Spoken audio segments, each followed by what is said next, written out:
স্বাগত ৭১ জানালে আপনাদের সঙ্গে আছে মিরাকিব হাসান। দর্শক, আপনারা জানেন সংবাদ পর্যালোচনা ভিত্তিক নিয়মিত অনুষ্ঠানে আমরা খবরের নানান দিক বিশ্লেষণের চেষ্টা করি।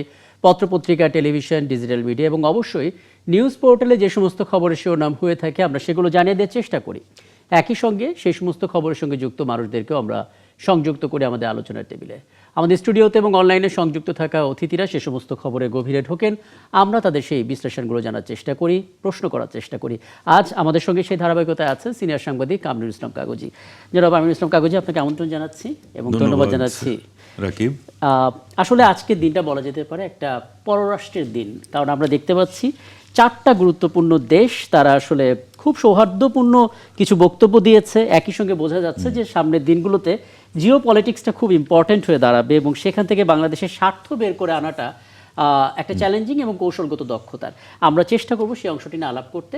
এছাড়াও 12 মার্চ সম্ভবত, 12ই মার্চ জাতীয় সংসদের প্রথম অধিবেশনটা হতে যাচ্ছে। ওদিকে পহেলা বৈশাখের আগে 14 এপ্রিলের আগেই দুটো আসনে নির্বাচন হয়ে যাওয়ার কথা আছে। সেগুলো নিয়ে একটু আলাপ করার চেষ্টা করবে এবং বলে রাখি দর্শক, আমাদের আয়োজনে বিভিন্ন পর্যায়ে ধাপে ধাপে অতিথিরা যুক্ত হবেন এবং তাদের কথাগুলো আমরা জানার চেষ্টা করব, তাদের পরামর্শগুলো, বিশ্লেষণগুলো আমরা জানার চেষ্টা করব। আমিনুল ইসলাম কাগজি, এটা দিয়ে আসলে শুরু করতে চাই। মানে 12ই মার্চ সংসদের প্রথম অধিবেশন, অনেক গুরুত্বপূর্ণ সিদ্ধান্ত সেদিন হবে। স্পিকার, ডেপুটি স্পিকার সহ অনেকগুলো বিষয় আমরা জানবো। সবচেয়ে বড় কথা যে আমাদের স্থানীয় সরকার নির্বাচন দলীয় হবে, ভোট গ্রহণ নাকি নির্দলীয় হবে, সেই বিষয়ে ডিসিশনটাও আসলে ওই অধিবেশনেই হবে। হ্যাঁ, মানে কতটুকু চ্যালেঞ্জিং সময় পার করতে হবে, কারণ এখানে তো আর সেই আগের মতো একটি ভয়েসই থাকবে না।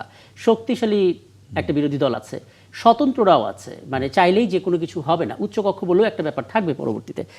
কি দেখছেন আসলে?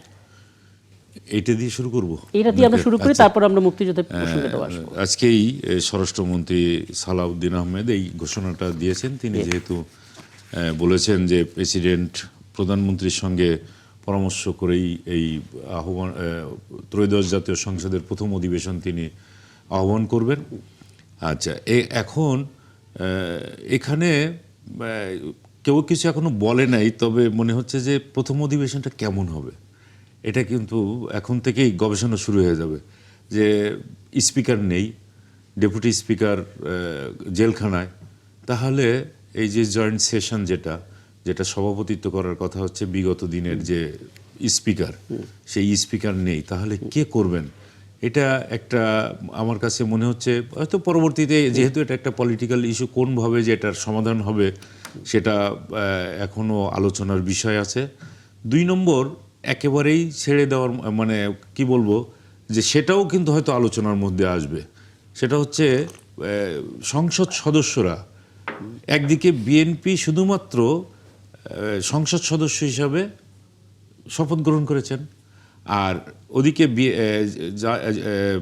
জামাত ইসলামী এবং এনসিপি সহ 11 দলীয় জোট যারা, তারা 2টা পদের জন্য শপথ নিয়েছেন সংবিধান সংস্কার পরিষদের সদস্য। এখন কথা হলো, এটা কিন্তু জটিল বিষয় যে একজন সংসদ সদস্য তার পদের জন্য একটি মাত্র শপথ গ্রহণ করতে পারেন, অথচ 2টা শপথ নেওয়া হয়ে গেছে।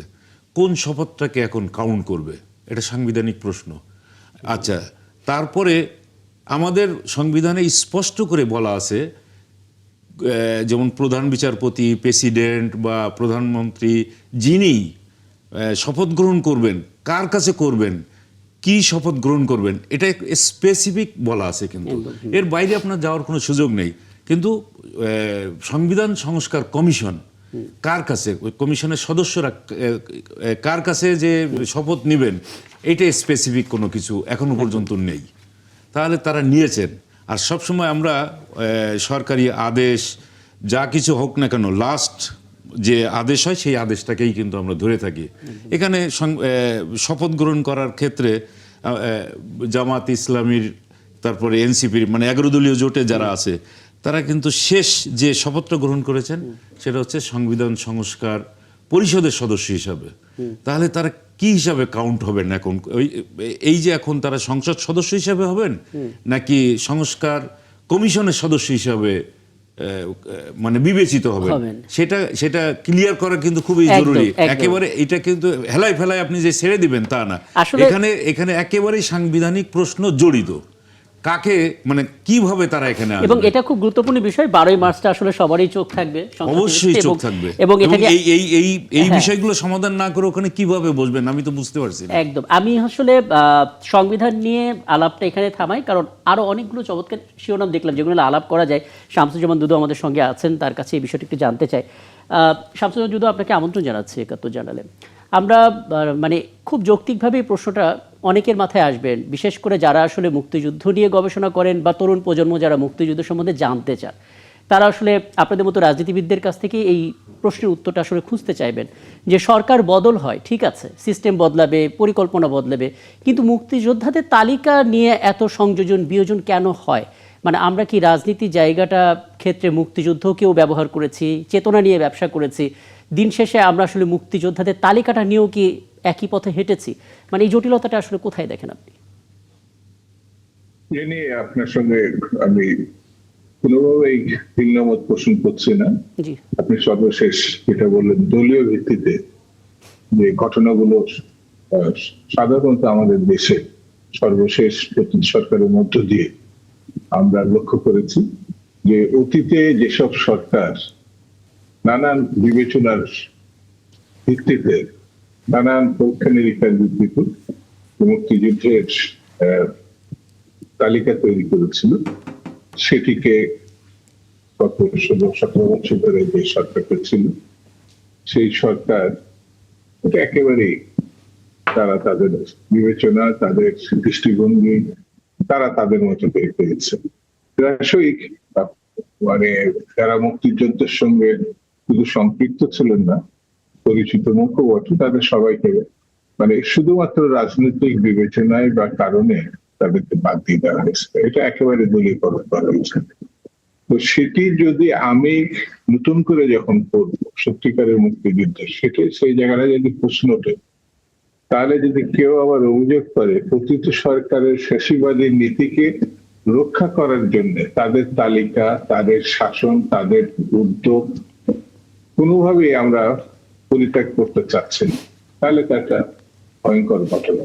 আমরা প্রতি সরকারকে বিদায় করেছি ফ্যাসিবাদের প্রশ্ন, গণহত্যার প্রশ্ন, তো তাদের তালিকাটা আমাদের রক্ষা করতে হবে, এটা তো সঙ্গত বা যুক্তিসঙ্গত বলা যায়।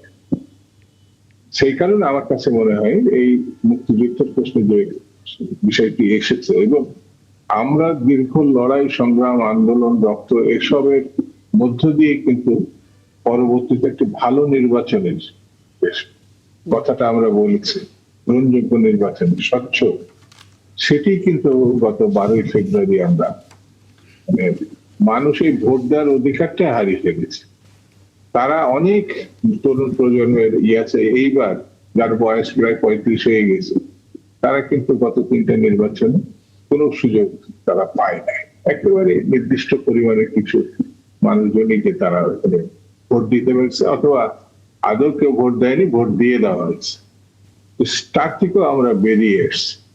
তো স্বাভাবিক কারণে কিছু বিতর্ক আমি ওয়েলকাম করব, সেটি যে কোনো বিষয়, কারণ অতীতে কোনো আসলে সঠিক তথ্যের জন্য বিতর্কের প্রয়োজন আছে, যাচাই করার প্রয়োজন আছে, কিন্তু সঠিক তথ্যের মানে তালিকার ব্যাপারে ছাড় দেওয়ার তো কোনো সুযোগ নেই। আর একটা বিষয় কি একটু যুক্ত করবেন ছোট করে? মানে এটা ফেব্রুয়ারি বলেই এটা জানতে চাও আপনার কাছে। আমরা গতকালও দেখেছি যখন দিনভর আমরা আয়োজন করছিলাম, আমরা এখন পর্যন্ত ভাষার শহীদ যারা হয়েছেন তাদের সুস্পষ্ট কোনো তালিকা পাইনি। এবং যিনি আসলে প্রথম শহীদ হয়েছিলেন 48 বছর লেগেছে তাকে 21শে পদক দিতে, তাও মরণোত্তর তিনি যেটা পেয়েছেন, এবং মাত্র 68 জনের একটা তালিকা আমরা পেয়েছি। এই দায়িত্ব কি এই সরকার নেবে সঠিক তালিকার? কিন্তু এই দায় সরকার কেন, এটা জাতিগত ভাবে আমি এই বিশেষভাবে কোন সরকারকে রেখে করছেন, সবাই যেন কোনো না কোনো ভাবে এই দায়িত্ববোধ এড়িয়ে গেছে।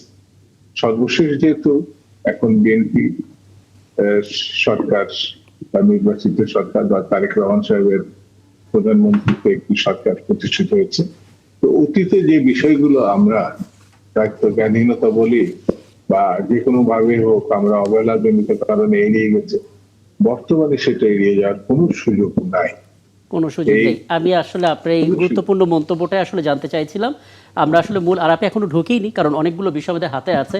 আমি ধন্যবাদ জানাচ্ছি মাহফুজুর রহমান, আপনি একটা লম্বা সময় আমাদের সঙ্গে আছেন। আমি বিরতিতে যাব, ফিরে এসে আপনার কাছে আসবো। তবে তার আগে ছোট একটা প্রশ্ন করে রাখতে চাই। এই সরকার, বিশেষ করে তারেক রহমান যখন স্বদেশ প্রত্যাবর্তন করলেন, তখনই একটা কথা বলেছিলেন, সবার আগে আমরা দেখতে পাচ্ছিলাম তার গাড়িতে ক্যাম্পেইনের সময়ও ছিল সবার আগে বাংলাদেশ, এবং বোঝাই যাচ্ছিল প্রধানমন্ত্রী হওয়ার পর এই সরকার বাংলাদেশের স্বার্থটাকেই সবার আগে রাখবেন। এবং আমরা দেখলাম আজকের দিনে সৌদি আরব, চীন, ভারত, পাকিস্তান রাষ্ট্রদূতেরা কথা বলেছেন, প্রত্যেকে তাদের জায়গা থেকে খুব শক্তভাবে ওয়েলকাম করেছেন বাংলাদেশকে। কিন্তু মুশকিল হচ্ছে নিজের স্বার্থটাকে সবার আগে রাখতে গেলে এই যে দেশগুলো, তাদের নিজেদের মধ্যে সমস্যা আছে, আমাদের কারোর সাথে সমস্যা নেই, কিন্তু আমরা আমাদের স্বার্থটাকে যদি সবার আগে রাখতে চাই, তাহলে ডিপ্লোমেসিটা কেমন হবে? অর্থাৎ আমাদের স্বার্থটাও সুরক্ষিত থাকবে এবং অন্যান্য দেশের সাথে সম্পর্কটা ঠিক থাকবে। আমি একটু কৌশলগত পরামর্শ জানার চেষ্টা করবো আপনার কাছ থেকে, ছোট্ট একটা বিরতি পর ফিরে এসে ফিরবো আলাপে। আমাদের সঙ্গে আছেন অতিথিরা। মাহফুজুর রহমান, আপনার কাছে একটু আসতে চাই, মানে আমরা রোববার যেই খবরগুলো দেখছিলাম তার ভিতরে একটা বড় বিষয় ছিল, সৌদি আরব, চীন, ভারত এবং পাকিস্তানের রাষ্ট্রদূতেরা কথা বলেছেন আমাদের পররাষ্ট্রমন্ত্রীর সঙ্গে। এবং সৌদি আরব খুব ভালো মতোই জানে যে বিএনপি যে সরকার, সেই বিএনপির পক্ষ থেকেই শহীদ রাষ্ট্রপতি জিয়াউর রহমানের আমলেই সেই দেশে বাংলাদেশের যে রাষ্ট্রদূতদের অফিস, সেই কূটনৈতিক অফিস স্থাপিত হয়। কাজে সম্পর্কটা একটু আলাদা। অন্যদিকে চীন তারা স্পষ্ট করে জানিয়েছে যে তৃতীয় পক্ষের হস্তক্ষেপ তারা মানবে না দ্বিপাক্ষিক এই সম্পর্কের ক্ষেত্রে। ভারত বলছে নতুন সরকারের পাশে থাকবে তারা, এমনকি তাদের দেশের পররাষ্ট্রমন্ত্রী জয়শঙ্কর আমাদের পররাষ্ট্রমন্ত্রীকে ইনভাইট করেছেন তাদের দেশে। এবং পাকিস্তান তো আগে থেকেই সাধুবাদ জানিয়েছে। কি মনে হয়, মানে জিও পলিটিক্সে বাংলাদেশকে কতটা কৌশলী হতে হবে নিজের স্বার্থটাকে সবার আগে টিকিয়ে রাখতে গেলে? আমার কাছে একটা জিনিস মনে হয়েছে, সেটা হলো যে নতুন একটা সরকার গঠিত হলে সেই সরকারের কিছুদিন একটা হানিমুন পিরিয়ড থাকে, জি, সে বোঝাশোনার জন্য তার কিছুটা সময় সে হাতে পায়। কিন্তু যেহেতু এখানে 18 মাস অন্তর্বর্তী একটা সরকার ছিলেন, এই সরকারের হানিমুন পিরিয়ডটা সম্ভবত খুবই সংক্ষিপ্ত। কারণ প্রথম দিন থেকেই তাকে বিজনেসে নেমে যেতে হচ্ছে। বাংলাদেশ যদি চুপ করে বসেও থাকে, অপরাপর দেশ, যে সমস্ত দেশের সঙ্গে বাংলাদেশের সম্পর্ক গভীর, সেই সমস্ত দেশ কিন্তু বসে নেই। এবং আমি যুক্তরাষ্ট্রের সেই আপনি ডোনাল্ড ট্রাম্পের বার্তার মধ্যে দেখেছেন, এবং এই যে সমস্ত রাষ্ট্রদূত আজকে দেখা করেছেন, তারা প্রত্যেকেই প্রায় একেবারে বিজনেস নিয়ে পররাষ্ট্র মন্ত্রীর সঙ্গে দেখা করেছেন। সাধারণত এই সমস্ত সৌজন্য সাক্ষাৎ হয়, সৌজন্য বার্তা দেওয়া হয়, কিন্তু আমরা দেখছি যে সেই সুযোগটি এই সরকার আর খুব একটা পাচ্ছে না। তো যেহেতু পাচ্ছে না, সরকার এমন একটা পরিস্থিতিতে তৈরি হয়েছে যে প্রথম দিন থেকেই তাকে বিজনেস কন্ডাক্ট করতে হচ্ছে। তো এই জন্য সরকার, বিশেষ করে যে দল সরকার গঠন করেছেন, নিশ্চয়ই সরকার গঠন করার আগে এই সমস্ত বিষয় নিয়ে তাদের আলাপ আলোচনা ছিল নিজেদের মধ্যে, এবং তারা একটা নীতিও গ্রহণ করেছিলেন। আমি দেখতে চাই যে অন্য কোনো দেশ, যেমন এখানে ভারত, পাকিস্তান দুটো দেশের ক্ষেত্রে আপনি দেখেন, ভারত তাদের পররাষ্ট্র মন্ত্রী মহোদয়ের আমন্ত্রণ নিয়ে এসেছেন। পাকিস্তানের ক্ষেত্রে তারা পররাষ্ট্র মন্ত্রীর সঙ্গে টেলিফোনে কথা বলার সুযোগ তৈরি হয়েছে, বা সেরকম একটা পরিস্থিতি হয়েছে। আমার কথা হলো যে আমাদের পররাষ্ট্র মন্ত্রী কি এটার জন্য প্রস্তুত ছিলেন যে ভারতের থেকে তিনি আমন্ত্রণ পেতে পারেন, অথবা পাকিস্তানের পররাষ্ট্র মন্ত্রীর সঙ্গে তাকে টেলিফোনে কথা বলতে হতে পারে? এই পরিস্থিতিটা আমাদের তৈরি করতে হবে, অর্থাৎ আমাদেরকে প্রোঅ্যাক্টিভ হতে হবে। আমি যদি ভারতকে একটা উদাহরণ হিসেবে শুধু নিয়ে আসি এখানে, তখন আমরা দেখব যে ভারত বাংলাদেশের সঙ্গে সম্পর্ক পুনর্নির্মাণ করার জন্য একের পর এক তারা কিন্তু কাজ করে যাচ্ছে।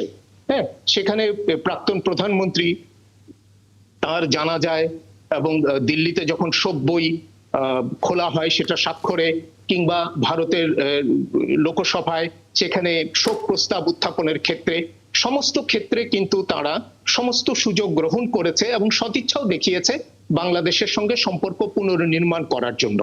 এই কাজটা আর্জেন্সি নিয়ে আমাদেরও করতে হবে, অর্থাৎ আমরা যেন আমাদের মতো করে সম্পর্কটাকে ডিকটেট করতে পারি।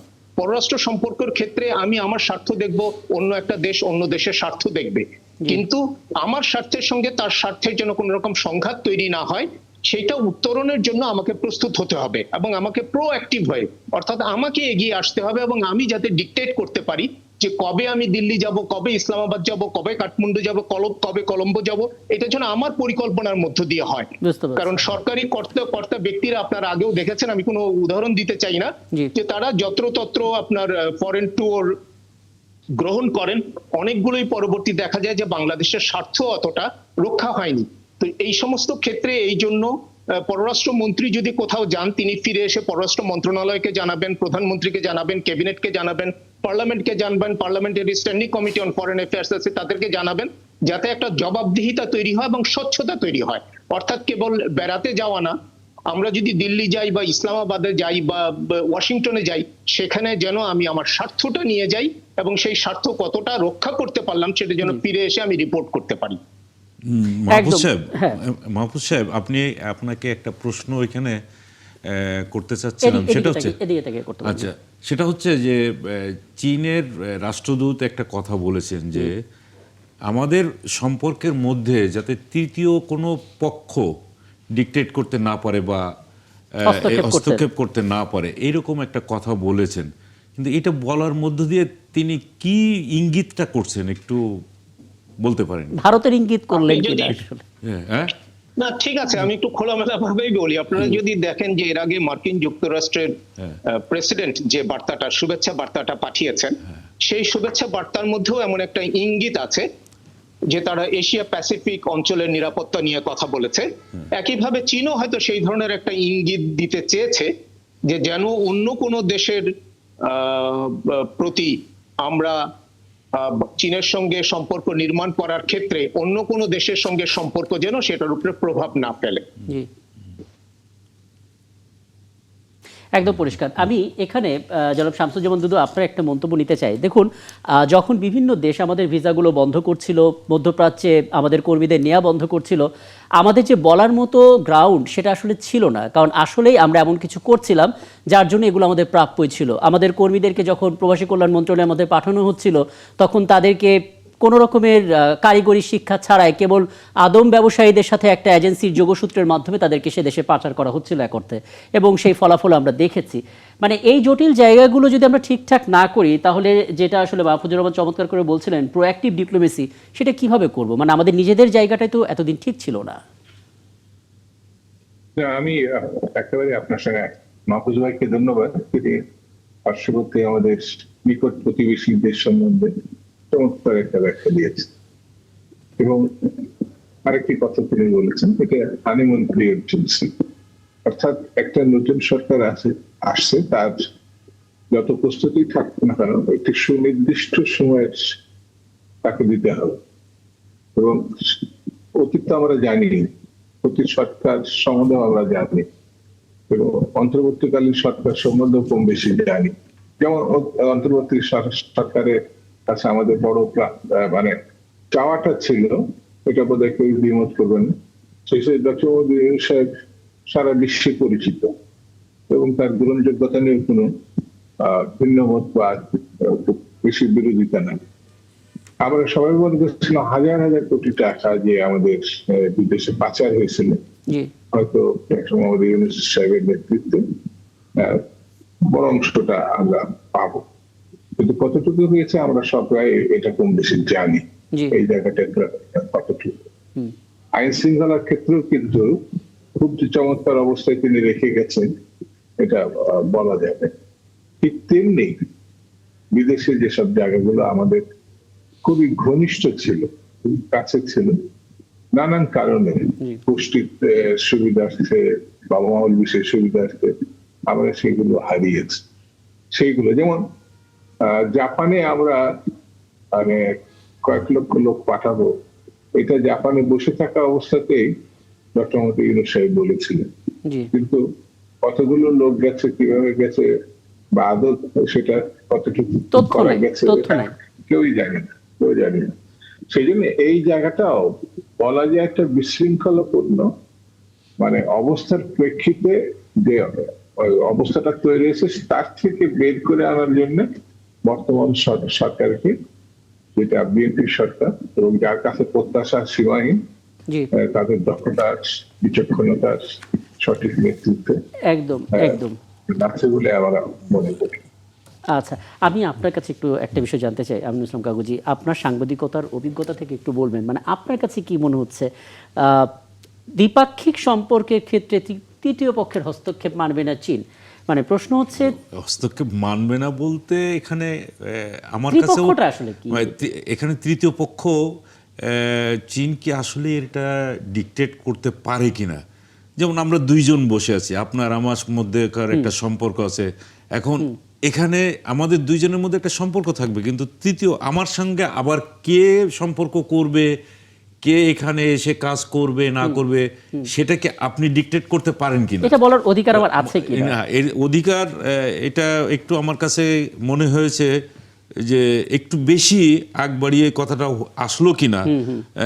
আমি জিজ্ঞেস করবো, আমি মাহফুজুর রহমানের কাছে মাহফুজুর রহমান সাহেব উনি বলতেছিলেন যে যেহেতু ইঙ্গিত করেছেন তিনি আমেরিকার দিকে, এদিকে আমাদের এখানে পররাষ্ট্রমন্ত্রী হিসাবে যিনি দায়িত্ব পালন করছেন তিনি মোটামুটিভাবে বিভিন্ন দেশের সঙ্গে সম্পর্কটা তার ওইভাবে বিল্ড আপ করতে পারেন হয়তো, কিন্তু কথা হলো যে দুটি দেশ, কেন এক একটা দেশ তো অন্যান্য দেশের সঙ্গে সম্পর্ক করবেই, শুধুমাত্র যে চীনের সঙ্গে বাংলাদেশের সম্পর্ক আছে তা তো না, বাংলাদেশকে তো আরো বিভিন্ন দিকে তাকাতে হবে, সব জায়গায় তাকাতে হবে। তো সেই জায়গায় কার সঙ্গে কিরকম সম্পর্ক হবে, সেখানে তো বাংলাদেশ, যেমন তারেক রহমান নিজেই বলেছেন যে সবার আগে বাংলাদেশ, সবার আগে আমার দেশের স্বার্থ, সবার আগে আমার দেশের জনগণের স্বার্থ, আমি কোথায় কাকে পাঠাবো কি পাঠাবো না সেটা কিন্তু উনি ইশতেহারও বলেছেন, এবং তার যে 31 দফা রাষ্ট্র সংস্কার কর্মসূচি ছিল সেখানেও বলেছেন যে তার দেশের জনগণকে উন্নত চাকরি বাকরির জন্য দেশের বাইরে পাঠানোর ক্ষেত্রে তৃতীয় আর একটা ল্যাঙ্গুয়েজ শেখা এবং কারিগরিভাবে দক্ষতা অর্জন করার পরেই তাদেরকে বাইরে পাঠানো হবে। তো এটার জন্য তো বিভিন্ন মার্কেট যাচাই বাছাই করে খুঁজতে হবে, সম্ভাবনা যাচাই করতে হবে। সেক্ষেত্রে তো আরেকটা দেশ কিভাবে এখানে ডিকটেট করে, আমি একটু পরিষ্কার হয়ে আসি, একটু বোঝার চেষ্টা করি। এটা মাহফুজুর রহমান যদি এই অংশটা আরেকবার একটু পরিষ্কার করে দিতেন। আমি কাগজে যেটা বললেন যে এরকম বলতে পারে কিনা একটা দেশ যে আমার আপনার সম্পর্কের মাঝখানে তৃতীয় দেশের হস্তক্ষেপ আমি মানবো না। আচ্ছা, প্রথম কথা হলো যে তিনি এক্স্যাক্টলি কি বলেছেন রাষ্ট্রদূত মহোদয় সেটা কিন্তু আমরা জানি না, এবং তিনি বলে থাকলে এটি আমাদের পররাষ্ট্রমন্ত্রী মহোদয়কে বলেছেন, এবং আমি নিশ্চিত পররাষ্ট্রমন্ত্রী মহোদয় এর হয়তো যথাযথ উত্তর দিয়েছেন। সুতরাং এই বিষয়টি তাদের মধ্যেই থাকুক। আমার মনে হয় না যে এটা এখনকার যুগে কোনো দেশ এরকম ভাবে সরাসরি পাবলিকলি অন্য দেশের ইনফ্লুয়েন্সের কথা এইভাবে বলে বা বলতে পারে। এটা হয়তো ইনডাইরেক্টলি আমার কাছে যেটা মনে হয়েছে যে সেখানে যুক্তরাষ্ট্রের কথা উনি ইনডাইরেক্টলি বলে থাকতে পারেন, কিন্তু যেহেতু সেটা কথাটা পররাষ্ট্রমন্ত্রী মহোদয়ের সঙ্গে হয়েছে, আমি নিশ্চিত তিনি তার যথাযথ জবাব দিয়েছেন। আমরা বিষয়টা সেখানেই রাখতে পারি। চমৎকার, মানে এটা আসলে এভাবেই প্রশ্ন করা যেতে পারে, তাই তো? আপাতত আমরা সেই দিকেই যাই। আচ্ছা, আরেকটা বিষয় শামসুজ্জামান দুদু আপনার কাছে আসতে চাই। মানে আমরা তো পুরোপুরি দেখতে পাচ্ছি যে এখন এর আগের সময়গুলোর মতো শুধুমাত্র দেশের রাজনীতির মধ্যে থাকলে হবে না, কারণ আমরা না চাইলেও আমরা ভূ রাজনীতির একটা বড় অংশ হয়ে উঠেছি, এবং বাংলাদেশ এমন একটা দেশ যেই দেশের সাথে সবারই একটা সম্পর্কের প্রয়োজন আছে, ভূ রাজনৈতিকভাবেই এই দেশটা এত গুরুত্বপূর্ণ। সেই জায়গায় আসলে আমরা আমাদের রাজনীতির কৌশলটাকে কতটুকু মানে শক্তিশালী জায়গায় নিতে পারছি বা পারার সম্ভাবনা আপনি দেখছেন? কারণ ডোনাল্ড ট্রাম্প বলেছিলেন মেক আমেরিকা গ্রেট এগেন, আমাদের তারেক রহমান বলেছেন সবার আগে বাংলাদেশ। মানে মেসেজটা স্লোগানের মধ্যে পরিষ্কার, কিন্তু কাজটা তো করতে হবে। আমরা কতটুকু কৌশলগত দক্ষ হয়ে উঠছি? আমি নিশ্চিত এই সরকার পারবে, কারণ তারা দীর্ঘ একটি আন্দোলন সংগ্রামের মধ্য দিয়ে তাদের আকাঙ্ক্ষাগুলো, তাদের লক্ষ্য, তাদের চিন্তা ভাবনা, তারা কিন্তু জাতির কাছে এই সমর্থনটা তারা নিয়ে এসেছে। কাগজি সাহেব যেটা বললেন, ইশতেহারে, তারপরে 31 দফায়, এইগুলো কিন্তু কিভাবে করবে সেটা কিন্তু পরিষ্কার ভাবে উল্লেখ করা হয়েছে। আর দুই হচ্ছে, এক সপ্তাহ তো আমি আগেও বললাম যে এক সপ্তাহ এখনো পেরোয়নি, সেই অবস্থাতেই কিন্তু নানান ঘটনা প্রভাব, যেমন এই যে একটু আগে দ্বিতীয় কোন রাষ্ট্রের বা তৃতীয় কোন রাষ্ট্রের হস্তক্ষেপ প্রত্যাশা করি না, যেটা মাহফুজ ভাই খুব চমৎকার ভাবে ব্যাখ্যা করেছেন। কিছু কিছু পররাষ্ট্র নীতির ক্ষেত্রে চট করে আমার মনে হয় মন্তব্য করার সময়টা আসছে কিনা সেটা একটু ভেবে আমার মনে কথা বলা উচিত হবে।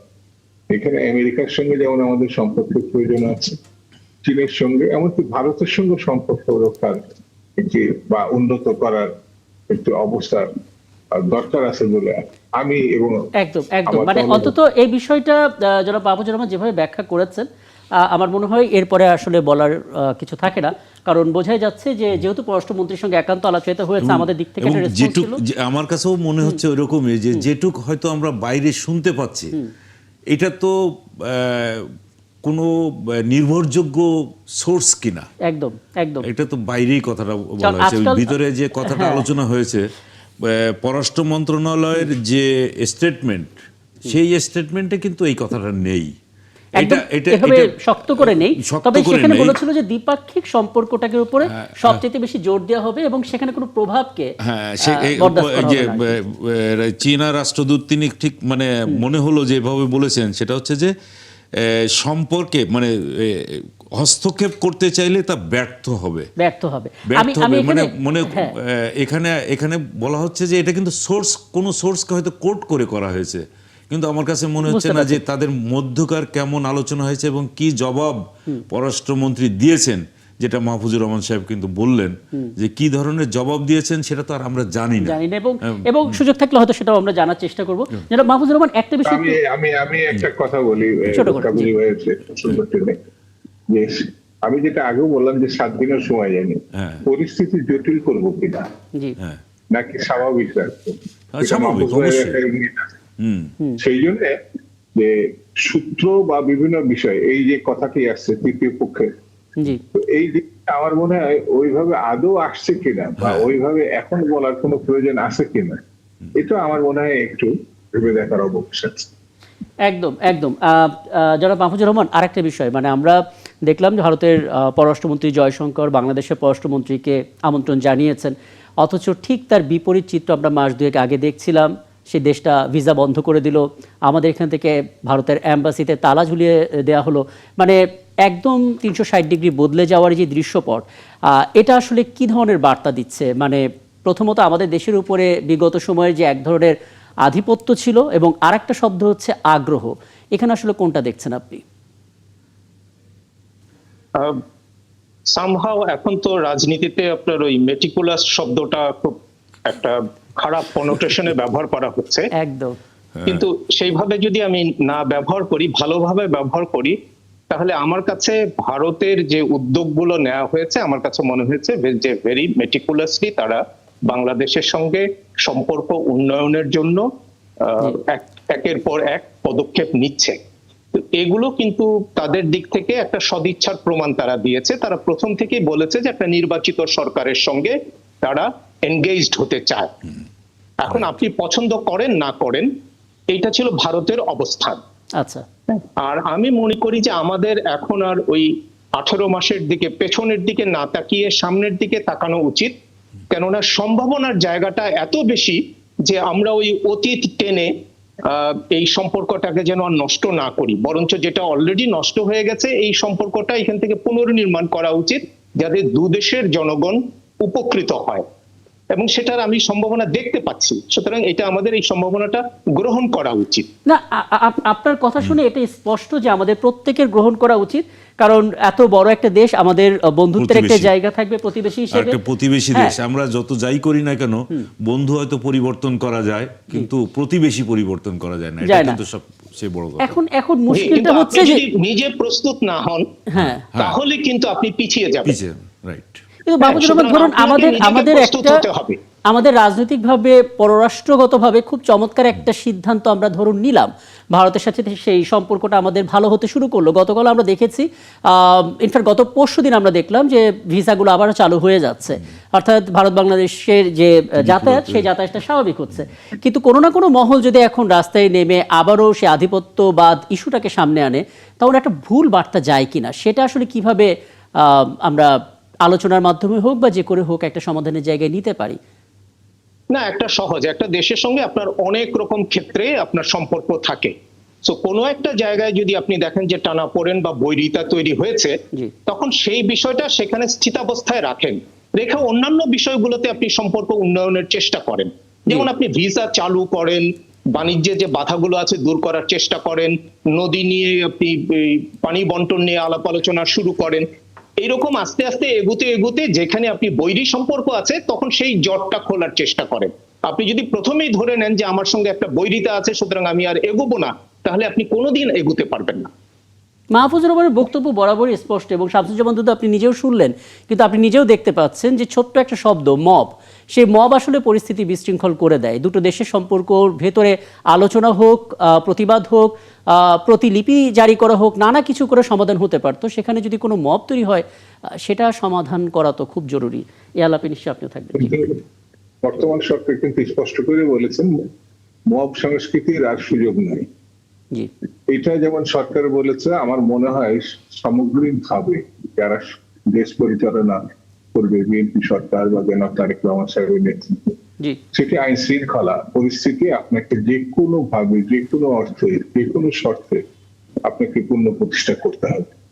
আইনের শাসন ছাড়া কোনোভাবে গণতন্ত্রকে সামনে এগিয়ে নেওয়া সম্ভব না। যেমন ভারতের সঙ্গে আমাদের অভিন্ন কিছু নথি আছে, এটা মানে অন্য কোনো দেশের সঙ্গে আলোচনা করে লাভ নাই। জি, আমাকে ভারতের সঙ্গে এই নদীগুলোর পানি, আমাদের জীব বৈচিত্র্য সহ যেভাবে ধ্বংসের দিকে আমরা এগোচ্ছি, যেমন তিস্তা জি, একটা একেবারে খালে রূপান্তরিত হয়েছে, পদ্মা নেই বললেই চলে।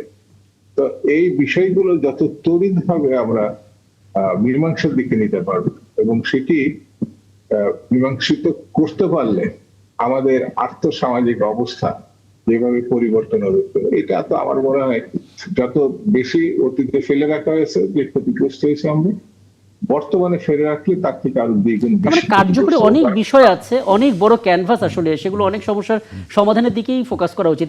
আমি ইসলাম কাকু যে একটা বিষয় একটু আপনার কাছে জানি, তারপর আমি মাহফুজুর রহমানের কাছেও যাব। সেটা হচ্ছে মার্কিন ভিসা, অনেক ধরনের জটিলতা তৈরি করা হয়েছে। বাস্তব কারণেই যুক্তরাষ্ট্র সেটা করেছে।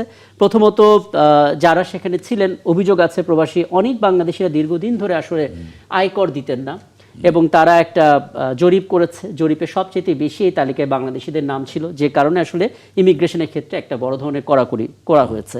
তারও আগে আমরা দেখেছি ভিসা ফি বলে 18 লাখের কাছাকাছি একটা অ্যামাউন্ট দিয়ে তারপর আসলে বসতে হবে। যদিও ভিসা না হলে এই টাকাটা তারা ফেরত পাবেন, কিন্তু এই টাকাটা গ্যারান্টেড না যে তারা আসলে ভিসাটা পাবেন। মানে বিধিনিষেধ আরোপ করা চূড়ান্ত পর্যায়ে চলে গেছে। নির্বাচিত সরকার এসেছে, এই জটিলতাগুলো কমবে কিনা আসলে? কারণ যুক্তরাষ্ট্রের সঙ্গে আলাপটা ডিফারেন্ট। যুক্তরাষ্ট্রের সঙ্গে আলাপটা সুন্দর করে করার জন্যই মূলত সেই রকম দক্ষ আমাদের পররাষ্ট্র দপ্তরটাকে সেইভাবে সাজাতে হবে। যাকে দায়িত্ব দেওয়া হয়েছে, পররাষ্ট্র মন্ত্রণালয়ের দায়িত্ব দেওয়া হয়েছে, তিনি দক্ষতার সঙ্গে এটা করবেন কি, করতে পারবেন কি পারবেন না, সেটা তো আমাদের এখনো পর্যন্ত আমরা সামনে কিছু দেখতে পাচ্ছি না। কিন্তু এইটা আমাদের হয়তো টপ প্রায়োরিটির মধ্যেই থাকবে, যে যুক্তরাষ্ট্রের সঙ্গে আমাদের সম্পর্ক রাখতেই হবে। আমাদের ব্যবসা বাণিজ্য, তারপরে আমাদের এখানকার বহু নাগরিক উন্নত জীবনের জন্যে তারা যুক্তরাষ্ট্রেই মূলত পাড়ি জমায়। আর যুক্তরাষ্ট্র তো আমরা দেখেছি বিভিন্ন তার আশপাশের অনেক দেশের সঙ্গে, যেমন মেক্সিকো, তারপর এই সমস্ত দেশের জনগণকে তারা তো ঢুকতে দেয় না। আমাদের দেশের জনগণ তো মোটামুটিভাবে যথেষ্ট পরিমাণ সেখানে আছে। তো তাদের সঙ্গে আমাদের এই সম্পর্ক উন্নয়নের ক্ষেত্রে এবং এই ভিসা জটিলতা নিরসনের জন্যে আমাদের পররাষ্ট্র দপ্তরকে অত্যন্ত দক্ষতার সঙ্গে এই বিষয়টিকে হ্যান্ডেল করতে হবে, এটা আমার কাছে মনে হয়েছে। আমি নিশ্চয়ই আরও কথা বলবো, এবং অনেক ধন্যবাদ সময়টা দেওয়ার জন্য। তবে ছোট্ট একটা প্রশ্ন করে রাখতে চাই জনাব মাহফুজুর রহমান আপনার কাছে। মানে একবার একটু জেনেই নিই সংক্ষেপে, যেহেতু বিরতির পরে আসলে অন্য বিষয়ে ঢুকে যাব। একবারই ছোট করে একটা মন্তব্য নিয়ে আমি আলাপটা এখানে শেষ করব। সেটা হচ্ছে যে যুক্তরাষ্ট্রের সঙ্গে আমাদের সম্পর্কটা জরুরি, বিনিয়োগ থেকে শুরু করে আবাসন, নানা ক্ষেত্রে আসলে ওই দেশটার সাথে আমাদের একটা সম্পর্ক। বাট আমরা দেখতে পাচ্ছি মাঝখানে এই 18 মাসের মধ্যে একটা বড় ধরনের নেতিবাচক প্রভাব পড়লো। কি বলবেন আসলে, কতটা চ্যালেঞ্জিং এই বাজারটা খোলার? যুক্তরাষ্ট্রের সঙ্গে সম্পর্ক শুধুমাত্র বাংলাদেশ না, অন্যান্য অনেক দেশই এই ধরনের জটিলতায় পড়েছে।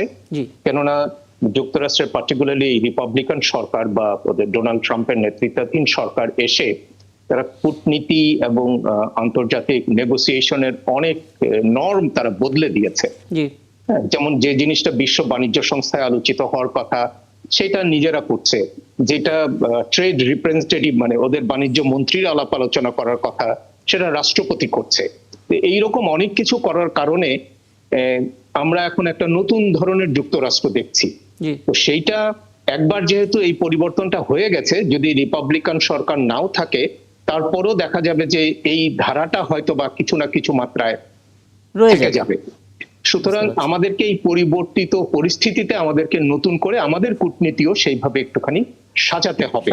এবং আমি গতকালই শুনছিলাম আপনাদের টেলিভিশনে একজন অধ্যাপক বলছিলেন যে এইটার জন্য নিজেদেরকে তৈরি হতে হবে, মানে আমাদের সামর্থ্য বাড়াতে হবে এবং আমাদের বাস্কেটের মধ্যে অনেকগুলি এলিমেন্ট, যতগুলো এলিমেন্ট পারি আমাদের যোগ করতে হবে। অর্থাৎ আপনি যখন নেগোসিয়েশনে যাবেন, সুতরাং কেবলমাত্র ট্রেড নিয়ে আপনি নেগোসিয়েশন করার সময় যদি অন্যান্য বিষয়গুলি আপনি নিয়ে আসেন, তাহলে এইটা হবে কি আপনি তাকে একটা চার্মিং পজিশনে এনে দিলেন, একটা এক্সাইটিং পজিশনে এনে দিলেন। তখন আপনার নেগোসিয়েশনটা আপনার অনুকূলে আসার সুযোগ থাকে, যদি আপনার প্রস্তুতি পুরোপুরি প্রস্তুতিটা থাকে। একদম। আমি বিরতিতে যাব, 1 মিনিটের মধ্যে যদি কিছু যুক্ত করেন শামসুজ্জামান দুদু। নিজেকে যদি আমরা তৈরি করতে পারি তাহলে আমরা সাফল্য ধরে মানে ফিরিয়ে আনতে পারবো, ধরে রাখতে পারবো। আমেরিকা শুধু না, আমেরিকার সঙ্গে আমাদের যতগুলো ব্যবসা বাণিজ্য আছে এবং সম্পর্ক যতটা থাকার, যেটা মাহফুজ সাহেব নিজে উল্লেখ করলেন যে এখন নতুন নতুন অনেক উপাদান সেই দেশ সামনে নিয়ে এসেছে, সেগুলো যদি আমাদের মোকাবেলা করতে হয় ধৈর্যের সঙ্গে এবং সত্যিকারের মানে বিশেষজ্ঞ পর্যায়ের আমাদের মানুষ থাকতে হয়, এবং এটি আমাদের পক্ষে অসম্ভব, এটা আমার কাছে মনে হয়। একদম, মানে দেশ হিসেবে আমাদেরকে যতটা পারা যায় মূল্যবান করে তুলতে হবে। আপনাদের দুজনকে অনেক ধন্যবাদ, কৃতজ্ঞতায় রাতেও সময় দিয়েছেন এবং অনেকগুলো বিষয় আসলে স্পষ্ট হলো আপনাদের সঙ্গে কথা বলে। দর্শক, এ পর্যায়ে নিচ্ছে একটা বিরতি, ফিরছে একটু পর, আমাদের সঙ্গে থাকবেন। সাথে থাকার জন্য ধন্যবাদ। আবারও আমন্ত্রণ জানাচ্ছে ৭১ জানালে, এবং এই মুহূর্তে আমার হাতে বেশ ভয়ঙ্কর একটা পরিসংখ্যান আছে। গেল জানুয়ারিতে 1 মাসে 546টি প্রাণ গেছে শুধুমাত্র সড়কে, এবং এই যে 546টি প্রাণ গেছে জানুয়ারিতে, এর অর্থ দাঁড়াচ্ছে প্রতিদিন প্রায় 18 জন মানুষ মারা গেছেন কেবল সড়ক দুর্ঘটনায়। এবং তার চাইতেও বেশি শঙ্কার খবর হচ্ছে এই হারিয়ে যাওয়া প্রাণের অর্ধেকের বেশি শুধুমাত্র বাইক দুর্ঘটনায়। আমরা আলাপ করব, আমাদের সঙ্গে এই পর্যায়ে থাকবেন রোড সেফটি ফাউন্ডেশনের নির্বাহী পরিচালক সাইদুর রহমান, এবং আগে থেকে আছেন আমিনুল ইসলাম কাগজি, সিনিয়র সাংবাদিক। জনাব আমিনুল ইসলাম কাগজি, আপনি দেখলেন, মানে আমরা বারবারই, যেমন আমার হাতে এখন যাত্রী কল্যাণ সমিতির প্রতিবেদন, আমরা দেখলাম 552টা সড়ক দুর্ঘটনা ঘটেছে, 209টাই হচ্ছে বাইকে। 546 জন মানুষ মারা গেছে, 223 জনই হচ্ছে বাইকে। মানে সমস্যাটা কোথায় দেখছেন আসলে? সমস্যা আপনি দেখেন, শুধুমাত্র যে আপনি যে গাড়িতে আছেন সেই গাড়িটা যে খুবই সতর্কতার সঙ্গে চালিয়ে যাচ্ছে, মনে করছেন যে আপনার গাড়িটা নিরাপদ আছে, কিন্তু অপোজিট থেকে যেটা আসছে সে কিভাবে চালাচ্ছে, কিভাবে তার নিয়ন্ত্রণ রাখছে, এটা কিন্তু আমি জানি না। ফলে রাস্তায় যখন চলাচল করতে হয়, ড্রাইভিং সিটে যে থাকবে দুই পক্ষে, দুই পাশে অপোজিট থেকে, আমাদের এখানে তো বেশি ডিভাইডার নেই, হয়তো শহর কেন্দ্রিক কিছু রাস্তাতে এই ডিভাইডার আছে, কিন্তু গ্রাম পর্যায়ের যে সমস্ত জায়গা আছে আপনি যদি যান তা দেখবেন যে ওই সমস্ত জায়গায় তো কোনো ডিভাইডার নেই। ফলে যে কোনো মুহূর্তে এই বাইক যারা চালায় দেখবেন যে কোনো মুহূর্তে তারা ওভারটেক করে চলে যাচ্ছে। আমি গতকালকের একটা আমার একেবারে পার্সোনাল এক্সপেরিয়েন্সের কথা বলি। আমি কয়রা থেকে পাইকগাছার দিকে আসতে যাচ্ছি, আর অপোজিট থেকে পাইকগাছার থেকে যাচ্ছে ওইদিকে কয়রার দিকে, বাইক 2 জন আছে, তার সামনে একটা কাভার্ড ভ্যানের মতো, সেখানে ইঞ্জিন ওই যে ব্যাটারি চালিত, ওই কাভার্ড ভ্যানের ওই পাশে কি আছে না আছে সে কিন্তু দেখলো না, না দেখে দাম করে সে ওভারটেকটা করলো। আর ওভারটেক করলো, আমরা তো আসছি, সে আমাদের ড্রাইভিংয়ে যে আছেন সে ভালোভাবে চালায় আসছে, এসেই 2 জনই এসে ওই বাইকটা এসে আমাদের গাড়ির সামনে পড়লো। পড়েই সাথে সাথে বড় অনেক জোরে শব্দ হয়েছে, তারা পড়ে গেল ওদিকে, আমাদের গাড়িটা ওইখানে ড্রাইভ মানে একেবারে ব্রেক করার কারণেই কোনো দিকে পড়েনি, আমরাও পড়ে যেতে পারতাম। তো এই যে পড়লো, আমি তো ধরেই নিয়েছি যে ওখানে মারাই গেছে, এরকম একটা যে অবস্থায় পড়ছে। পরবর্তীতে যে দেখলাম যে গাড়ির সামনের মাঠঘাটটা একটু নষ্ট হয়েছে, ভেঙে গেছে, আর তারা 2 জন পড়ে, যে কারো পায়ে ব্যথা হয়েছে।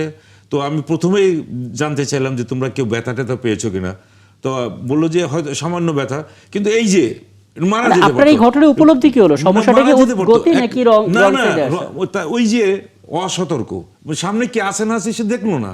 কাভার্ড ভ্যান আমি দেখতে পাচ্ছি, সেই কাভার্ড ভ্যানটা আরো বেশ কিছুটা দূরে, ওই কাভার্ড ভ্যানকে না দেখে, ওই পাশে কি আছে না আছে সে না দেখেই ওভারটেক করতে গেল, আর ওভারটেক করতে যেয়ে আমাদের গাড়ির উপরে এসে পড়লো। আমার গাড়ি যতই সতর্কতা অবলম্বন করুক না কেন, এটা কিভাবে হবে? আরেকটা কথা বলি, আমি আরেকটা এক্সপিরিয়েন্সের কথা বলি। গত বছর আমি এটা, এই যে ঈদের আগে জুলাই যোদ্ধা যারা শহীদ হয়েছিল তাদের বাড়িতে গেছিলাম ঈদের উপহার দেওয়ার জন্য। তারেক রহমানের পক্ষ থেকে যেটা দেওয়া হয়েছিল, আমাদের জিয়া রহমান ফাউন্ডেশনের পক্ষ থেকে, আমরা আলমডাঙ্গায় গিয়েছিলাম। তো আলমডাঙ্গায় যাওয়ার পথে, কুষ্টিয়া থেকে যাওয়ার পথে এত আঁকা বাঁকা রাস্তা, আমরা যাচ্ছি ঠিক মতোই, হঠাৎ করে দেখলাম যে অপোজিট থেকে একটা একটু বাঁকা যে রাস্তা, ওই রকম ব্যাটারি চালিত বড় একটা ভ্যানের মতো এসে আমাদের গাড়ির উপরে এসে আছড়ে পড়লো। আমরা কি করতে পারি? আমরা তো চালিয়ে যাচ্ছি আমাদের মতো। আমি আসলে এই যে সতর্কতার কথা বলছি, এটা যদি রাস্তায় যারা থাকবে তারা যদি এটা না দেখে, তাহলে কোনো অবস্থাতেই সড়কের এই মৃত্যু কমানো যাবে না। আমি একটু সাইদুর রহমানের কাছ থেকে জানি যার গলদের জায়গাটা আসলে কি কি। জনাব সাইদুর রহমান, আপনাকে আমন্ত্রণ জানাচ্ছি। এবং আমরা আসলে শুনছিলাম আমিনুল ইসলাম কাগজী, সিনিয়র সাংবাদিক, তার একদম সত্যিকারের অভিজ্ঞতা। এবং দুটো ক্ষেত্রে আমরা দেখতে পাচ্ছি, একটা বাইক অসতর্কতাজনিত কারণে উচ্চ গতি নিয়ে রং সাইড দিয়ে আসলো, এবং এই ন্যারেটিভটা, এই ঘটনাটা আমরা প্রায় শুনে থাকি যে এখন প্রচুর রাইড শেয়ারিং অ্যাপ আছে, অনেকে আছেন যে অ্যাপে যান না, খ্যাপে যান, কথাবার্তা বলে তারপর যাত্রী ওঠান, যত দ্রুত তাকে পৌঁছে দিতে পারেন তত বেশি ইনকাম করতে পারবেন, এরকম একটা টেন্ডেন্সি আমরা দেখেছি। এটা একটা বড় কারণ কিনা সড়ক দুর্ঘটনায়, বাইক অ্যাক্সিডেন্টে সবচেয়ে মৃত্যু হওয়ার কারণে? আপনাদের কাছ থেকে কি তথ্য আছে আসলে? দেখুন, আমাদের বাংলাদেশে মোট মোটরযানের 71% মোটরসাইকেল, এবং এই মোটরসাইকেলের একটি বড় অংশ চলে গেছে কিশোর তরুণ যুবকদের কাছে, যারা ট্রাফিক আইন জানে না এবং জানলেও মানার প্রয়োজনীয়তা বোধ করে না। এটি একটি কারণ। এর বাইরে বেপরোয়া পণ্যবাহী যানবাহন, যাত্রীবাহী যানবাহনগুলোর বেপরোয়া চলাচলের কারণে মোটরসাইকেল দুর্ঘটনা ঘটছে। অর্থাৎ মোটরসাইকেল নিজে যেমন একটা দায়ী, পাশাপাশি অন্য যানবাহনের দায়, মানে অসচেতন চলাচলের কারণে মোটরসাইকেল দুর্ঘটনার হার অত্যন্ত বেড়ে যাচ্ছে। আসলে সড়কে নিরাপদে চলাচল করাটা একটি সংস্কৃতির অংশ। আমাদের মধ্যে সেফটি কালচারটা ডেভেলপ করে নাই। এটি না করার প্রধান কারণ হলো রাষ্ট্র এটিকে কাজ মনে করে না, রাষ্ট্র প্রচারণা করে না,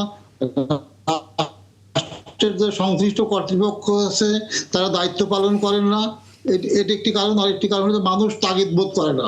অর্থাৎ রাষ্ট্র যদি আইনটাকে যথাযথভাবে বাস্তবায়ন করত, কঠোরভাবে প্রতিপালন করত, তাহলে পরে মানুষ সচেতন হতে বাধ্য হতো। কিন্তু যেহেতু রাষ্ট্রের উপরে দায়বদ্ধতা নেই, মানুষের মধ্যেও সচেতনতা নেই, উভয় মিলে একটা নৈরাজ্যকর অবস্থার মধ্যে আমরা পড়ে গেছি, যার ফলে অসংখ্য মানুষের প্রাণহানি ঘটছে। এবং সড়ক দুর্ঘটনায় যারা প্রাণহানি ঘটছে, যারা আহত হয়ে পঙ্গু হচ্ছে, এদের 80% দেখুন, আমি মনে করতে পারি জনাব সাইদুর রহমান, আপনার সঙ্গে আসলে এই ইস্যু নিয়ে বহুবার কথা হয়েছে, আমাদের বহু আয়োজনে আপনি যুক্ত থেকেছেন। আপনি রোড সেফটি ফাউন্ডেশনের পক্ষ থেকে থেকেছেন, কখনো যাত্রী কল্যাণ সমিতির পক্ষ থেকেও একজন আছেন, তিনিও আমাদের সঙ্গে যুক্ত হয়েছেন।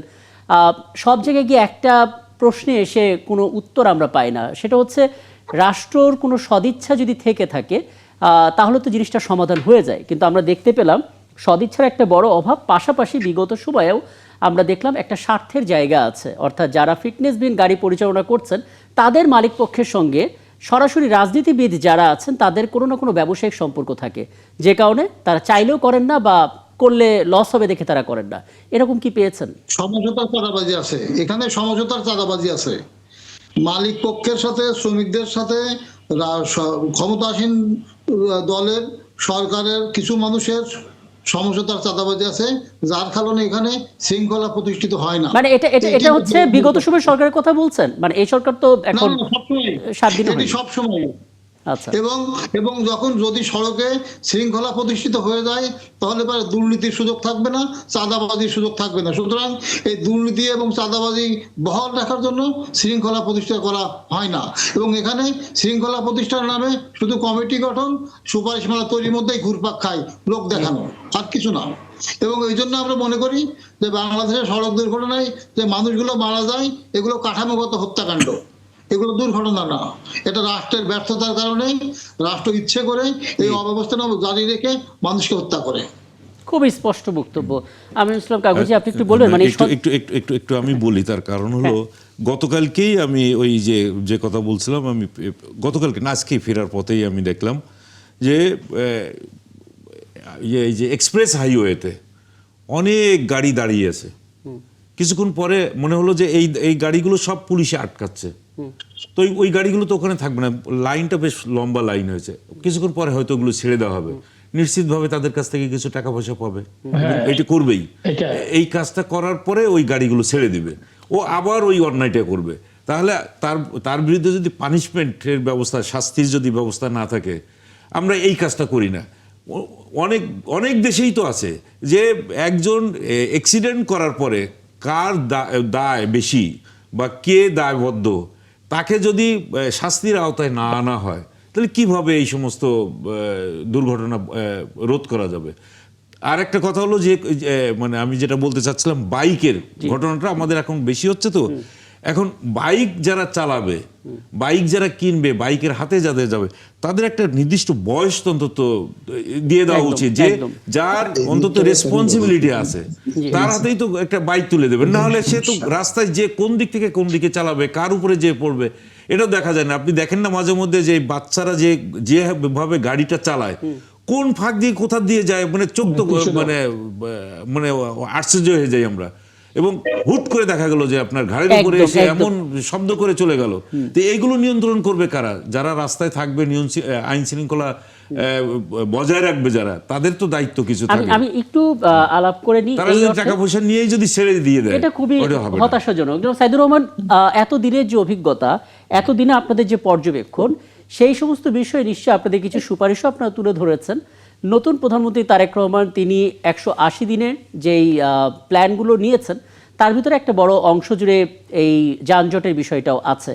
যানজট যেখানে থাকবে, যানবাহন নিয়ে যেখানে কথা উঠবে, সেখানে নিশ্চয়ই এই সড়ক দুর্ঘটনার বিষয়টাও আসাটা যৌক্তিক। আপনারা কি প্রধানমন্ত্রী বরাবর বা সংশ্লিষ্ট মন্ত্রণালয় বরাবর তুলে ধরবেন সুপারিশগুলো, বা সেই যোগাযোগটা? না, আমরা প্রধানমন্ত্রী বরাবর একটা খোলা চিঠি পাঠানোর জন্য প্রস্তুতি নিচ্ছি। সেখানে যানজট নিরসন এবং সড়ক দুর্ঘটনা রোধ করার জন্য এক গুচ্ছ সুপারিশমালা থাকছে, যেটাকে আমরা বলছি টেকসই পরিবহন কৌশল। সেটি আমরা 21 দফায় উল্লেখ করে দিচ্ছি। ঢাকা শহর যানজট কমানোর একমাত্র টেকসই সহজ যাত্রীবাহী বাসের সংখ্যা বৃদ্ধি করা এবং গুণগত মানগুলো এগুলো থাকা উচিত, কিন্তু এইগুলো দিয়ে যানজট কমানো যাবে না। রাজধানী ঢাকাতে মাত্র 3,500 কোটি টাকা খরচ করে 4,000 নতুন বাস যদি আমরা ক্রয় করতে পারি এবং সেগুলো যদি রুট রেশনালাইজেশনের মাধ্যমে কোম্পানি ভিত্তিক পরিচালনা করা যায়, কোনো যানজট থাকবে না। মানুষ প্রাইভেট গাড়ি ঘরে রেখে বুঝতে পারছি, অনেকগুলো বিষয় খুব চমৎকার করে উত্থাপন করলেন এবং অনেক ধন্যবাদ আপনাকে জনাব সাইদুর রহমান। আমি নিশ্চয়ই সামনে কোনো আয়োজনে আবারও আপনাকে পাবো এবং হয়তো আমরা এই সুখবরটা পাবো যে সড়ক দুর্ঘটনায় মৃত্যুর হারটা কমেছে, এবং হ্যাঁ, এবং সেই প্রত্যাশা নিয়ে আসলে আলাপটা শেষ করি। অনেক ধন্যবাদ। রোড সেফটি ফাউন্ডেশন নির্বাহী পরিচালক সাইদুর রহমান আমাদের সঙ্গে ছিলেন। এবং আমরা আরেকটা বিষয় নিয়ে কথা বলতে চাই। আপনারা সবাই জানেন যে বাংলাদেশ নারী ক্রিকেট দলের সাবেক অধিনায়ক জাহানারা আলম, তাকে যৌন হয়রানি করা হয়েছে এমন অভিযোগ তিনি দিয়েছিলেন বিসিবির একজন সাবেক কর্মকর্তা মঞ্জুল ইসলামের বিরুদ্ধে, এবং পরবর্তীতে সেটা তদন্ত হয় এবং সেই তদন্তের ফলাফলটাও হাতে এলো যে হ্যাঁ, জাহানারা সত্য কথাই বলেছিলেন এবং মঞ্জুরুল দোষী, যে কারণে তাকে নিষিদ্ধ করা হয়েছে। একটু আলাপ করতে চাই। সাবেক ক্রিকেটার দেবব্রত পাল আমাদের সঙ্গে যুক্ত। দেবব্রত পাল, ক্রিকেটের মানুষ আপনি, এবং আপনি আসলে পুরো ঘটনার যা যা হয়েছে, গণমাধ্যমের বরাতে হোক বা ইউটিউবের কারণে হোক, নানাভাবে আপনি সেটা জেনেছেন, এবং আজকে যে পরিণতি হলো মঞ্জুল ইসলামের, সেটাও আপনি জেনেছেন। বিসিবির পরিচালনা বলুন বা গুরুত্বপূর্ণ একজন কর্মকর্তা, কোচের দায়িত্ব থাকা, নানা কিছুর পর একটা মানুষ যখন এরকম ন্যাক্কারজনক ঘটনা ঘটিয়ে ফেলেন, ক্রিকেট প্রেমীদের মনে আসলে কোন বার্তাটা পৌঁছায়? নারী ক্রিকেটার যারা আসলে সাফল্য আনছে আমাদের, এবং অনেক পথ এখনো পাড়ি দিতে হবে, তাদেরকে ঘিরে যখন এরকম ঘটনাগুলো ঘটে এবং তারা যখন ভিক্টিমাইজ হয়, সেটা আসলে কি ধরনের মানে পরিস্থিতি তৈরি করে আগামী দিনের ক্রিকেটে ভবিষ্যতের জন্য? নারীরা কি আগ্রহী হবে আসলে ক্রিকেটের এই পথে আসতে?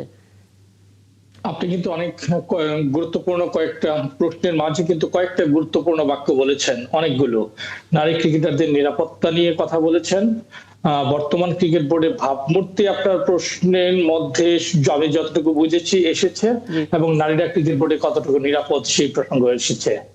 একটা কথা বলি, একটা টেস্ট প্লেইং কান্ট্রিতে যদি নারীরা, বাংলাদেশ ক্রিকেট বোর্ডের একজন ফর্মার ক্যাপ্টেন যদি নিরাপদ না হয়, নারী অধিনায়ক যদি নিরাপদ না হয়, আপনাকে ভাবতে হবে তাহলে আমাদের তৃণমূলের নারী ক্রিকেটার বলি বা অ্যাথলেটদের কথা বলি, তাদের নিরাপত্তা এবং পারিপার্শ্বিক অবস্থা, অবকাঠামো কতটুকু আমাদের রয়েছে সেটা কিন্তু আমাদেরকে অনেক প্রশ্নবিদ্ধ করে তোলে। যদি আজকে পার্টিকুলারলি জাহানারার অভিযোগের প্রেক্ষিতে আসি, আমি জাহানারা এবং মঞ্জুরুল দুজনকেই কিন্তু আমি ব্যক্তিগতভাবে খুব ভালোভাবে চিনি, আমার প্লেইং ক্যারিয়ার থেকেও চিনি, সাংগঠনিক কাজে জড়িত থাকার থেকেও আমি দুজনকে খুব ঘনিষ্ঠভাবে কিন্তু আমি চিনি। জাহানারা যে অভিযোগ উত্থাপন করেছেন যে জাতীয় পর্যায়ে এসে একজন নারীকে এ ধরনের নিপীড়নের শিকার হতে হয়, এই অভিযোগের প্রেক্ষিতে বাংলাদেশ ক্রিকেট বোর্ড একটি 5 সদস্য বিশিষ্ট স্বাধীন তদন্ত কমিশন গঠন করেছেন, যেখানে সুপ্রিম কোর্টের আপিল বিভাগের বিচারপতি, ল কমিশনের সদস্য, 2 জন ব্যারিস্টার এবং একজন নারী পরিচালক সেই কমিটিতে অন্তর্ভুক্ত ছিলেন। প্রশ্নটা হচ্ছে, সেই তদন্ত কমিশনের প্রেক্ষিতে বাংলাদেশ ক্রিকেট বোর্ড মঞ্জুকে নিষিদ্ধ করেছে। এর পূর্বেও নারী নিপীড়ন নয়, অন্যান্য ঘটনায় একাধিক ক্রিকেটারকে ক্রিকেট বোর্ড নিষিদ্ধ করেছিল। বর্তমানে তারা ক্রিকেট বোর্ডে অত্যন্ত প্রভাবশালী হয়ে বিচরণ করছেন।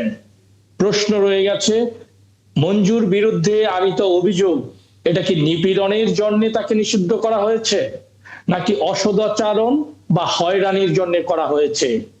প্রেস রিলিজে আমি গণমাধ্যমে যতটুকু দেখেছি, এখানে কিন্তু অনেকটা কিন্তু ফাঁক রয়ে গেছে। নিষিদ্ধ করা হয়েছে কতদিনের জন্য নিষিদ্ধ? এটা কি আজীবন নিষিদ্ধ, 1 বছরের জন্য, না 2 বছরের জন্য? প্রশ্নগুলো কিন্তু থেকে যায়। নাকি পূর্বেকার মতো করে যারা নিষিদ্ধ হয়েছিলেন তারা আবারও ভবিষ্যতে একইভাবে প্রভাবশালী হয়ে বিচরণ করবেন, সেটাও কিন্তু আমাদের লক্ষণীয় হয়ে থাকবে।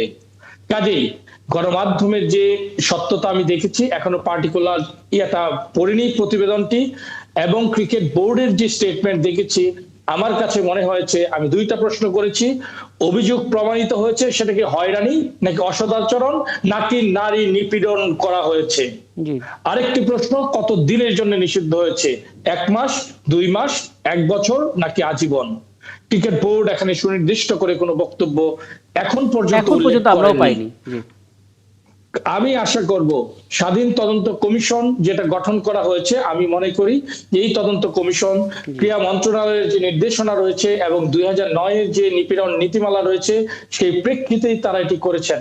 তো আমি কমিশনের প্রতি আমি আশাবাদী এবং আমি বিশ্বাস রাখতে চাই, বা তারা যে প্রতিবেদন ক্রিকেট বোর্ডে জমা দিয়েছেন, আমার মনে হয় সেই প্রতিবেদন উন্মুক্ত করে দেওয়া উচিত। আরেকটি প্রশ্ন রয়ে যায়, শুধুমাত্র কি জাহানারাই অভিযোগ করেছিলেন, নাকি অন্যান্য নারী ক্রিকেটার অভিযোগ করেছিলেন? প্রশ্ন থেকে যায়, জাহানারা 4টি অভিযোগ করেছিলেন, গণমাধ্যমে প্রকাশিত সংবাদে দেখছি 2টি প্রমাণিত হয়েছে আর 2টি অপ্রমাণিত থেকে গিয়েছে।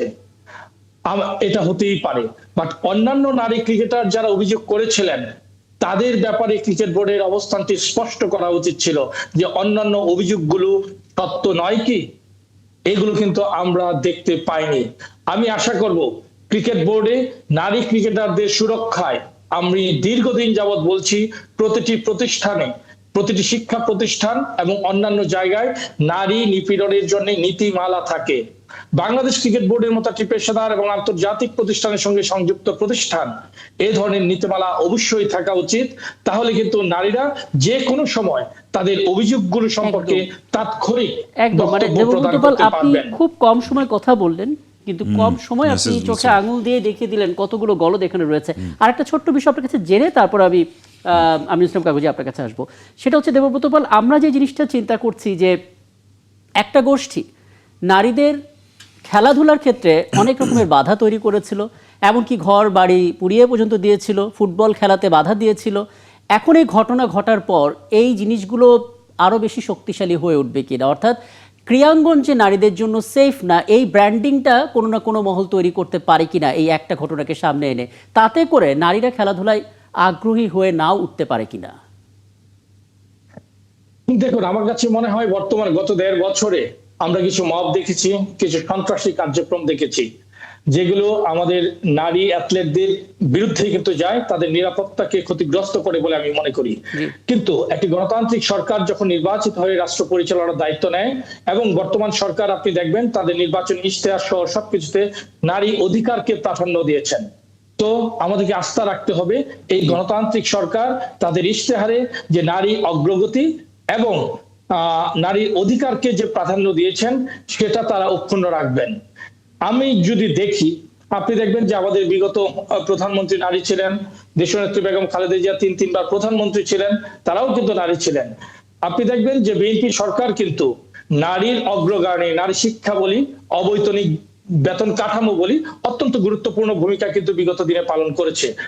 বর্তমানে যে প্রধানমন্ত্রী জনাব তারেক রহমান, আমরা আশা করব তার নেতৃত্বেও নারীর যে অগ্রগায়ন তারা বিশ্বাস করেন সেটি প্রতিফলিত হবে তাদের নেতৃত্বে। শুধুমাত্র আপনার শিক্ষা ব্যবস্থা নয়, ক্রীড়াঙ্গন সহ প্রতিটি জায়গায়, কারণ বিএনপির ইশতেহারে ক্রীড়াঙ্গনকে অত্যন্ত গুরুত্বপূর্ণ ভাবে দেখা হয়েছে। ক্রীড়া মন্ত্রী হিসেবেও জনাব আমিনুল হক, ফরমার একজন ক্যাপ্টেন ফুটবলের, উনি দায়িত্ববান হয়েছেন। হ্যাঁ, দেখা যায় উনি দায়িত্ব নিলেন, নেওয়ার পরে যে জায়গায় সাংবাদিকদের প্রবেশাধিকার বন্ধ ছিল, টেলিফোনে তাদেরকে সেটা খুলে দিলেন। পাশাপাশি ঠিক কয়েকদিনের মাথায় আমরা এই ফলাফলটা দেখলাম, শাস্তি পেলেন মঞ্জুল। এবং আপনি আপনার জায়গা থেকে যে প্রশ্নগুলো তুলেছেন, নিশ্চয়ই সেই প্রশ্নগুলোর উত্তর আমরা পেতে শুরু করব। আমি ইসলাম কাগজি, আপনি কিছু যুক্ত করবেন কিনা? যুক্ত অবশ্যই করতে হবে। তার কারণ হলো, আপনি দেখেন জাহানারা সাবেক অধিনায়ক এবং সাহসী বলেই, মুখ খুলেছে বলেই কিন্তু আমরা জানতে পেরেছি। এই জাহানারার বাইরে তো আরো অনেক জাহানারা আছে যারা মুখ খুলে নাই, যারা বলতে পারে নাই, তাদের অবস্থাটা কি? তাহলে এখানে যাকে দায়িত্ব দেওয়া হলো, ওই টিমকে নেতৃত্ব দেওয়ার যার দায়িত্ব দেওয়া হলো, বা কোচের দায়িত্ব দেওয়া হলো, বা ম্যানেজার হিসেবে দায়িত্ব দেওয়া হলো যে মঞ্জুরুল আলম, এরকম মঞ্জুরুল আলম কিন্তু একজন যে আছে তা তো না, আমাদের এখানে আরো আছে অনেকেই। এদের যদি মেন্টালি উন্নত না হয়, মেন্টালি যদি তাদের সংশোধন না হয়, তাহলে এই ধরনের ঘটনা ঘটতে থাকবে। এবং এই ঘটনাগুলোর যে আজকে যে বিচারটা হয়েছে, আমি দেবব্রতর কথা শুনেই বুঝলাম অনেকগুলো প্রশ্নের সে অবতারণা করেছে। যারা এই ধরনের ঘটনা ঘটিয়েছে অতীতে, তারা নাকি এখনো পর্যন্ত বোর্ডের বিভিন্ন জায়গায় আছে, পাওয়ারফুল হয়ে আছে। তাহলে যদি পাওয়ারফুল হয়ে থাকে, তাহলে সেই পাওয়ারফুল অনৈতিক চরিত্রহীন মানুষগুলো কিভাবে অন্যদেরকে চরিত্রবান করে তোলার ক্ষেত্রে সহযোগী হবে? এটা কি আমরা ধরে নিতে পারি? কোনো অবস্থাতেই না। ফলে যদি ঠিক করতে হয়, তাহলে এই নারীদেরকে যদি আরো ক্ষমতায়নে নিয়ে আসার দরকার হয়, তাহলে একেবারে এই সমস্ত বোর্ড যেগুলো আছে, শুধু ক্রিকেট বোর্ড না, ফুটবল ফেডারেশন বা যেগুলোতে নারীরা এগিয়ে এসেছে, অ্যাথলেটিক্স হিসাবে যারা এগিয়ে এসেছে, তাদেরকে নিরাপত্তা দেওয়ার জন্য টপ টু বটম তাদেরকে সংস্কারে নিয়ে আসতে হবে এবং সংশোধন করতে হবে। অনেক ধন্যবাদ। আমার হাতে সময় থাকলে আলাপটা দীর্ঘ করতাম এবং কৃতজ্ঞতা জানাচ্ছি দেবব্রত। একটা বিষয় কিন্তু অবতারণা করা প্রয়োজন বলে আমি মনে করি। একটা বিষয় 1 মিনিটের মধ্যে ছোট করে। জি। হ্যাঁ, জাহানারা তার সঙ্গে ঘটে যাওয়া বিভিন্ন বিষয়গুলো নিয়ে বিসিবির প্রধান নির্বাহী বরাবর চিঠি দিয়েও কোনো ফলপ্রসূ সমাধান পাননি। এটা জাহানারা স্টেটমেন্ট। বিষয়টি কতটুকু মর্মান্তিক? আমাদের কাছে এরকম অনেক তথ্য আছে, বিসিবি প্রধান নির্বাহী বরাবর চিঠি দিয়েও কোনো সদুত্তর পাওয়া যায় না।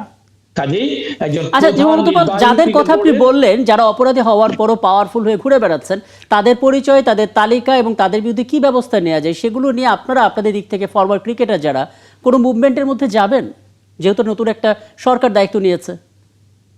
ডেফিনেটলি এটা তো আপনার অবশ্যই যাওয়া উচিত। ক্রিকেট বোর্ডে আপনার বিভিন্ন সংস্থাগুলো রয়েছে। ক্রিকেট বোর্ডে প্লেয়ার্স অ্যাসোসিয়েশন রয়েছে ফর্মার কারেন্টদেরকে নিয়ে, আম্পায়ার্স অ্যাসোসিয়েশন রয়েছে যেখানে নারী আম্পায়াররা রয়েছে, খেলোয়াড়দের মধ্যে নারী ক্রিকেটার রয়েছে। তো আমার মনে হয় এই জিনিসগুলো নিয়ে আরো বেশি সোচ্চার হওয়ার একদম সময়টা শেষ। আমি আসলে চেষ্টা করেছিলাম কয়েকটা পয়েন্ট নিতে এবং বোধহয় সেটা হলো। কৃতজ্ঞতা আমাকে সময়টা দেওয়ার জন্য এবং আপনাকে ধন্যবাদ। আমি ইসলাম কাগজি, নিশ্চয়ই সামনে করে আবারও আপনাকে পাবো। এবং এই ছিল আজকের ৭১ জানালে। আগামীকাল আবারও দেখা হবে নতুন ইস্যু নিয়ে। থাকবেন আমাদের সঙ্গে।